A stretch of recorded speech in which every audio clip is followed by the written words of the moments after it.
For CSS Current Affair, I am your host. In a scheduled press conference on Thursday, IMF spokesperson Julie Kozak said Pakistan needed significant additional financing to successfully complete the ninth review. She said the economy was facing stagflation, had very large financing needs, and had also been affected by a series of shocks, including severe flooding. Obtaining commitments of significant additional financing is essential before the IMF approves the release of pending bailout funds that are crucial for Pakistan to resolve an acute balance of payments crisis, according to the IMF spokeswoman.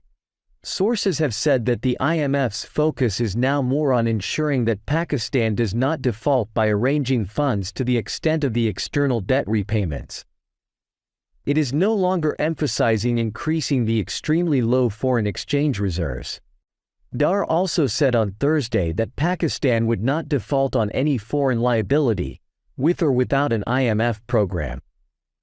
He said Pakistan had fulfilled all the prior actions of the IMF, and it was now up to the lender to sign the agreement. The finance minister argued that the delay in the IMF deal should not be linked to default. Pakistan will not default, whether there is an IMF program or no program, he asserted. He went on to say that additional tough decisions could not be taken at this stage. The foreign exchange reserves held by the State Bank of Pakistan have fallen to $4.4 billion. The government has been trying to avoid default by putting the brakes on imports, as its debt-related financial inflows have almost dried up due to a delay in reaching a deal with the IMF.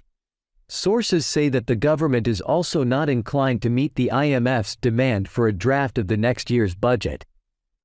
Senior officials from the finance ministry said that the draft budget can only be shared if the IMF is willing to merge the 10th review and give more than $1.2 billion in financing.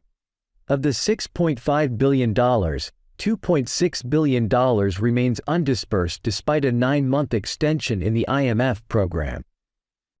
Dar said that suspicions were being created as if to say that Pakistan was going to default on its international payments. He said an international rating agency talked about Pakistan $3.7 billion in external payments due before June 30th, and when he responded to the situation with a clarification, another rating agency came up with an assertion the next day that Pakistan would not be able to meet its foreign obligations from July to December.